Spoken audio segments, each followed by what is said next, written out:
Welcome to this table where we will be brewing with the Timemore 064S.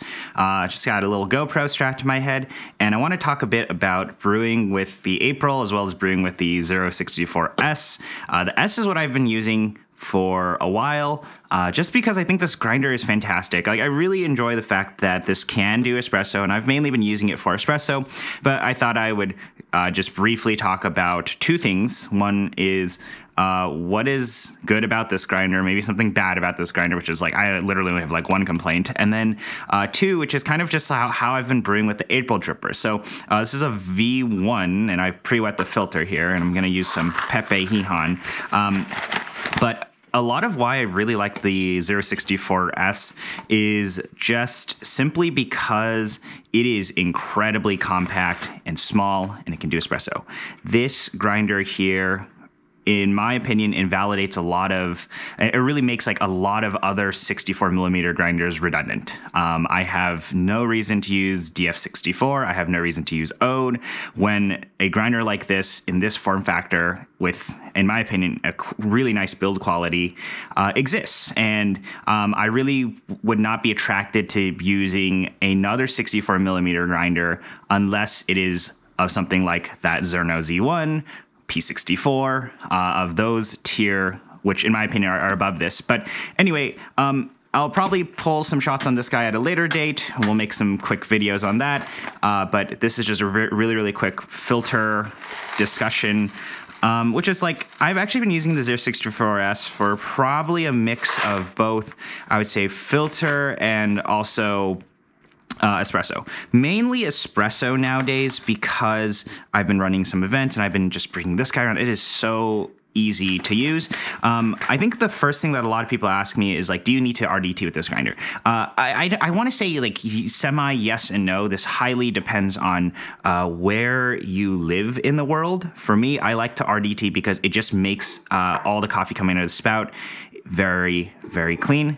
But in terms of pour over stuff, at least with the April, I wanted to just briefly discuss like a slightly modified recipe that I've been playing around with, which is instead of just doing 30-70, so 30 circle, 70 center, and doing two of those, what I've been exploring is actually basically allowing the coffee to bloom a little, or allowing the coffee to actually like extract, and doing two circle pour 50-50s and then one 30-70 standard Patrik pour. And the reason why is because the standard April recipe, in my opinion, is great. But the issue with the standard April recipe is that, in my opinion, I like coffees a little bit more highly extracted, more so in the sense that I feel like low extraction coffee and very high extraction coffee feel like they have kind of similarities in the sense that they're sometimes so mellow and so like harmonious and so like balanced that it's difficult to taste specific things in coffee. For me, I really like to have like one very apparent note appear, for example. So doing a 50-50, and I'll show you here in a bit, is really nice. Anyway, let's kind of go through the workflow of the 064S. So obviously you have RPM dial here. I just run this guy literally on the lowest because I've had zero issues with the grinder stalling, especially at filter grind sizes. I think I did make the grinder struggle just for fun because I was like grinding all the way here at 1, and you should totally run the grinder when you're doing this. I was running it at like 0, and I dumped a bunch of say here, cold started, and yeah, it would struggle, but it got through that. Like, it doesn't fully cancel out. One thing that I did want to mention is if you just run this for 60 seconds, it'll turn off by itself. I'm grinding at, I don't know if you guys can see this, but I'm grinding probably around this 11 to 13 range for filter. And although I do wish the grind, the RPM range was better, it's fine. I just run down the lowest end. So this is the only complaint I have with the 064S here, is as I pour coffee in here, sometimes the beans, especially after you start grinding them, and I didn't super aggressive RDT here, sometimes the beans will get stuck in this little back corner, and you might just need to push them down. But aside from that, doing stuff like this, it's completely fine. The grinder is fairly quiet and relatively fast, especially at the lowest RPM. But you definitely want to run the cover on here. So this is an example here where sometimes those beans can get stuck in there. And what you just want to make sure is push them in. It is what it is, but that is literally the only actual big complaint I have about this grinder. I probably will do some video where I actually sit next to this grinder and talk a bit about what I like and dislike about it, but that's pretty much a summary of it.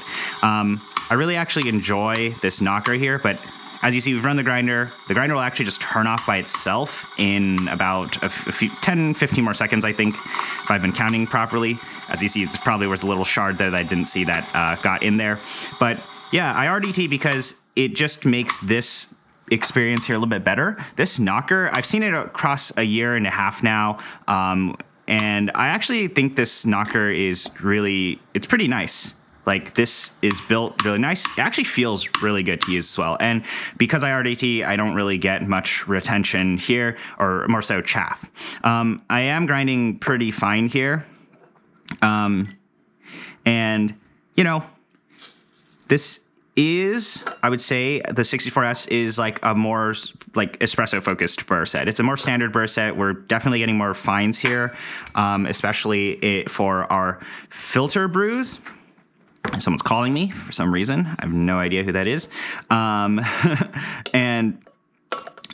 Anyway, basically, I have 12 grams. I'm still going to do 12 to 200. But at the very beginning, what I like to do is I actually like to pour, I'm just bumping my dripper, a slightly slower 50-gram bloom.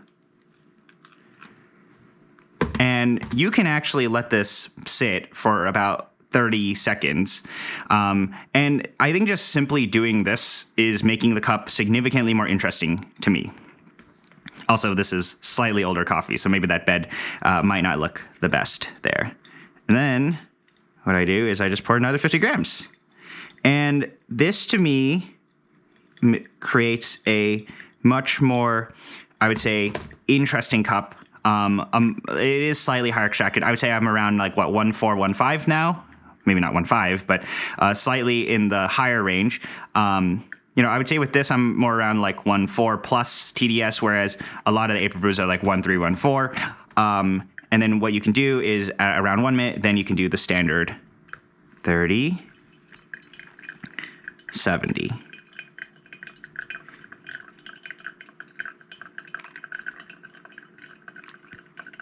Very close. And 199.9. And doing this, the first pour, in my experience, has made a lot of the coffees much more interesting, at least in terms of strength.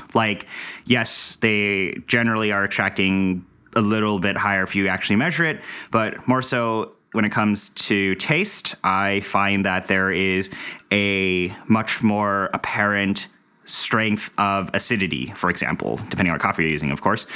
With something like this 064S, in terms of filter performance, I think it is fine. It is very approachable, standard coffee. I would say even in an espresso and in filter, I've experienced where you can get a presentation of acidity, and then there's suddenly a lot of sweetness that takes over, which might be a good or bad thing depending on what you're specifically into and what coffees you're brewing. But I would say that this is quite enjoyable of a cup. Obviously, it's not giving me the level of transparency of something like a ZP6, an O Gen 2, but for filter, it's honestly completely fine. I think this is much more appealing for the purposes of buying a grinder that can do maybe 80, 70, 80% espresso, and then some filter duty. The espresso off of this is kind of similar to what I've described, which to me is very, very standard espresso, but with a bump in just apparent acidity, then right into some sort of sweetness, and then it's pretty tasty. I would say that, it's not giving me crazy, nice mouthfeel that some of these grinders give me, but for the price point and for the size, and I can't complain. I really cannot find many things to complain about this grinder, honestly, especially because it is super tiny. And, you know, if you don't like the standard profile of those, the Timemore burrs, you can totally do a burr swap. Although I haven't explored, like, I'm just literally using this grinder as is. I've been using it out of the box as is for a fair bit of time. Anyway, yeah, so here we go. This table's not perfectly level, so this bed might not look the best here, but, oops. But anyway, and I'm gonna grab some things here that I use for espresso. So these are the cups I've been using. These are the neat whiskey glasses crystal. I love these for tasting. And yeah, but yeah, that's just kind of a quick gist of how I've been brewing April now, and also some thoughts on the 064S. I'm clearly not awake. This is my first cup of coffee of the day. But yeah, cool. See you guys later. Bye.